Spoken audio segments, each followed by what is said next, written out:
Egg gravy எப்படி பண்ணுறதுன்னு பார்க்கலாம். இதுக்கு வந்து 2 மீடியம் சைஸ் ஆனியன், ஒரு மீடியம் சைஸ் தக்காளி எடுத்திருக்கேன். இது 2த்தையும் வந்து நல்லா சாப் பண்ணி எடுத்து வச்சுக்கணும். ஸோ ஒரு கடாயில வந்து எண்ணெய் சேர்த்துட்டு, இதில வந்து கொஞ்சோண்டு சீரகம், அதுக்கப்புறமா சோம்பு 2மே சேர்த்துருக்கேன். இதுக்கப்புறம் வெங்காயம் சேர்த்துட்டு, வெங்காயம் நல்லா வதங்கினதுக்கப்புறமா இஞ்சி பூண்டு பேஸ்ட். ஸோ ரா ஸ்மெல் போயிட்டதுக்கப்புறமா மசாலா ஆட் பண்ணிடலாம். இதில் வந்து நான் கொஞ்சோண்டு மஞ்சத்தூள், குழம்பு தூள் சேர்த்துருக்கேன் 1 ஸ்பூன்.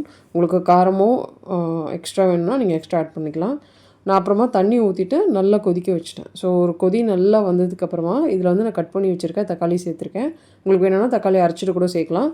நெக்ஸ்ட்டு மறுபடியும் மூடி போட்டு குக் பண்ணணும். நல்லா குக் ஆகிட்டோடனே தக்காளி, இந்த கிரேவி, ஃபைனலாக முட்டை, அதுக்கப்புறமா வீட்டில் அரைச்ச சீரகத்தூள், அப்புறம் வீட்டில் அரைச்ச கரம் மசாலா. ஸோ இது எல்லாத்தையும் மிக்ஸ் பண்ணிட்டா கிரேவி ரெடி. உப்பு போட மறந்துட்டேன். ஸோ நான் வந்து ஃபைனலாக கொத்தமல்லி, கல் உப்பு மட்டும் சேர்த்து மிக்ஸ் பண்ணிட்டேன். ஸோ இந்த வந்து காரம் வந்து நான் நார்மலாக சேர்த்துருக்கேன். ஏன்னா என்னோடய வீட்டில் குழந்தை சாப்பிட மாட்டா. ஸோ காரம் வந்து கரெக்டாக இருக்கும். அதிகமாக இருக்காது.